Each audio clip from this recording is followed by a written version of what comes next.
Hello বন্ধুরা, নমস্কার। আজকের এই ভয়ঙ্কর ডাউনফল মার্কেটে আপনাদের সবাইকে স্বাগত জানাচ্ছি।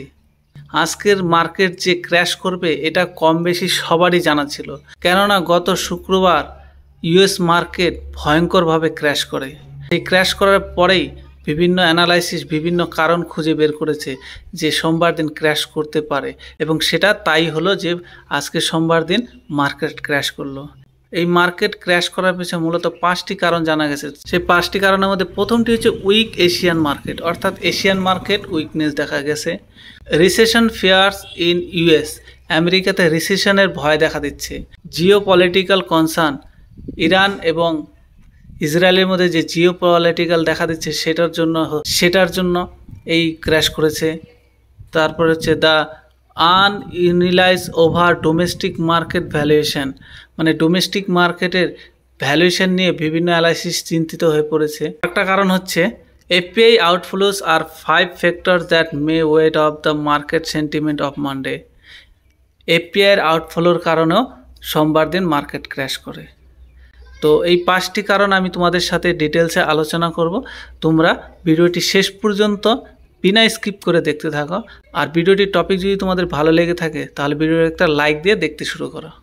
সবার প্রথম কারণটি যদি আমরা দেখি যে এশিয়ান মার্কেটে ভীষণভাবে ক্র্যাশ করেছে। তার মধ্যে যদি দেখি আমরা, দেখো চায়না মার্কেটে প্রায় 2%, 1.5%, 1.8% ক্র্যাশ করেছে। হংকং মার্কেটে যদি দেখো প্রায় প্রত্যেকটি লালে লাল হয়ে আছে। আর যদি তুমি ইন্দোনেশিয়ান মার্কেট দেখো, ইন্দোনেশিয়ান মার্কেটও প্রায় সব কিছুই লাল হয়েছে। 3%-এর উপরে প্রত্যেকটা ইন্ডেক্স ফান্ড লাল হয়ে আছে। যদি জাপান মার্কেট দেখো, সেই জাপান মার্কেট ভয়ঙ্করভাবে ক্র্যাশ করেছে। দেখো 13.47% পর্যন্ত জাপানের মার্কেট ক্র্যাশ করেছে। জাপানের ইন্ডেক্স 12, 13, 5, 5, মানে এরকম ক্র্যাশ গত কয়েক বছরে দেখা যায়নি। অর্থাৎ করোনার পরে এরকম ক্র্যাশ জাপানের মার্কেটে কখনোই দেখা যায়নি।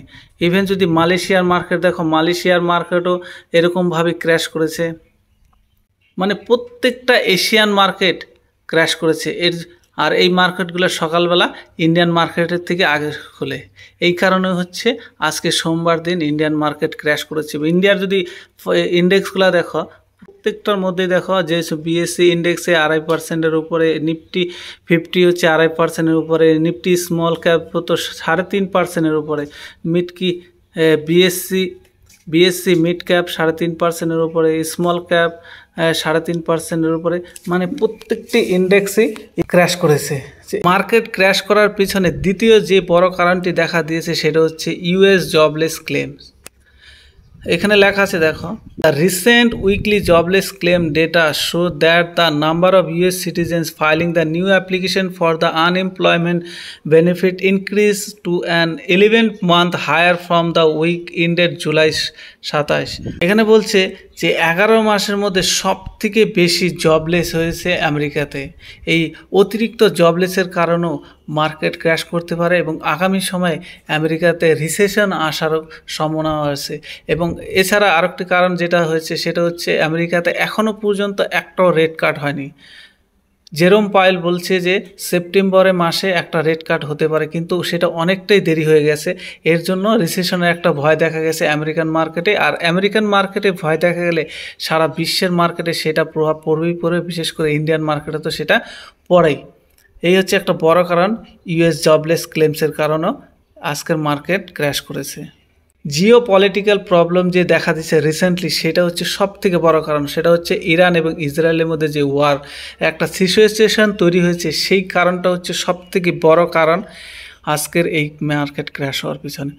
এর আগে ইসরায়েল হামাসের সাথে যে যুদ্ধটা হয়েছে, সেই যুদ্ধটার থেকেও এই যুদ্ধটা বেশি ভয়ঙ্কর হতে পারে আর বেশি দীর্ঘমেয়াদে হতে পারে। কেননা Israeli prime minister Benjamin Netanyahu রবিবার মিটিংয়ে তিনি অ্যালার্ট করে দিয়েছে, ক্যাবিনেট মিটিংয়ে বলেছে যে আমরা যে কোনো পরিস্থিতিতে লড়াই করার জন্য প্রস্তুত, যে কোনো অ্যাটাককে রোধ করার জন্য আমরা তৈরি থাকব। তার এই অ্যাগ্রেসিভ কমিটমেন্ট বিশ্ব মার্কেটে একটা ভয়ঙ্কর ভয় তৈরি করে ফেলেছে। ইসরায়েল এবং ইরানের মধ্যে পরিস্থিতি যদি আরও ভয়ঙ্কর হয় তাহলে সেটা আগামী সময়ে তৃতীয় বিশ্বযুদ্ধের কারণ হয়ে দাঁড়াতে পারে। গত সপ্তাহে হামাসের লিডার ইসমাইল নেতানিয়াহু মার্ডার হওয়ার পর থেকে এই মিডল ইস্টে একটা যুদ্ধের পরিস্থিতি তৈরি হয়ে গেছে। আর এই যুদ্ধের পরিস্থিতি যতক্ষণ না কমবে এই মার্কেট ভলিটিলিটি ততটা বাড়তে থাকবে। আরেকটি কারণ হচ্ছে the last Friday the Nifty 50 index faced a breakout failure. গত শুক্রবারে নিফটি 50-তে ব্রেকআউট দিতে ব্যর্থ হয়েছে এবং এই ডোমেস্টিক মার্কেটে একটা ভ্যালুয়েশন নিয়ে সবাই চিন্তিত হয়ে পড়েছে, তাই উপরের দিকে মার্কেট যাওয়ার খুব কম সম্ভাবনা রয়েছে। তো সেদিক থেকে দেখতে গেলে মার্কেট এখন ডাউনফল হওয়ার সম্ভাবনা অনেকটাই বেশি। মার্কেট ক্র্যাশ করার পিছনে আরেকটা যে বড় কারণ দেখা গেছে সেটা হচ্ছে add to that are fears of FPI outflows from India as the country was the best performing major market in July. FPI আউটফ্লোসের কারণেও ইন্ডিয়ান মার্কেট ক্র্যাশ করবে। বিশেষ করে জুলাই মাসে ইন্ডিয়ান মার্কেট দুর্দান্ত পারফর্ম করেছে, প্রায় 4%-এর উপরে মার্কেট চলে গিয়েছিল। এই কারণেও মার্কেট এখানে ওভার আউটফ্লো দেখা গেছে। আমরা এবার একটু ক্রুড অয়েলের দিকে তাকাই, কারণ ক্রুড অয়েল থেকে বোঝা যাবে যে মিডল ইস্টে কোনো সমস্যা আরও গুরুতর হচ্ছে কিনা। যখন মিডল ইস্টে কোনো বড় সমস্যার তৈরি হয় তখনই ক্রুড অয়েলের উপরে নজর রাখা উচিত। এখানে যদি দেখি যে ব্রেন্ট ক্রুড অয়েল আজকের দিনেও 1.47 ডাউনে রয়েছে, অর্থাৎ ক্রুড অয়েল স্টেবল রয়েছে বা নিচের দিকে যাচ্ছে, এটা উপরের দিকে যাচ্ছে না। তার মানে মিডল ইস্টে অতটা এখনও কোনো সমস্যা তৈরি হয়নি। যদিও 48 ঘন্টার মধ্যে আমেরিকা অ্যালার্টনেস জারি করেছে যে কোনো সময় যুদ্ধ বাঁধতে পারে, তাই আমেরিকা অলরেডি তাদের ফ্লাইট বন্ধ করে দিয়েছে। ইন্ডিয়ান ফ্লাইট বন্ধ হয়ে গেছে। তো বিভিন্ন কারণের জন্য আমরা এই মিডল ইস্টের উপর নজর রাখবো কতটা মার্কেট ক্র্যাশ করতে পারে। তো আজকের ক্র্যাশের পিছনে এই হচ্ছে কয়েকটি কারণ।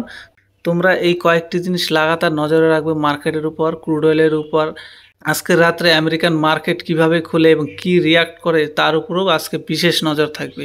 আজকে যদি আমেরিকান মার্কেট ঠিকঠাক পারফরমেন্স করে তাহলে মার্কেট কালকে স্টেবল থাকবে। যদি আজকেও আমেরিকান মার্কেট ক্র্যাশ করে তাহলে ভাবতে পারো যে আগামী কয়েকদিন অর্থাৎ 1-2 সপ্তাহ পর্যন্ত ইন্ডিয়ান মার্কেট আরও ডাউনফলস হওয়ার সম্ভাবনা রয়েছে।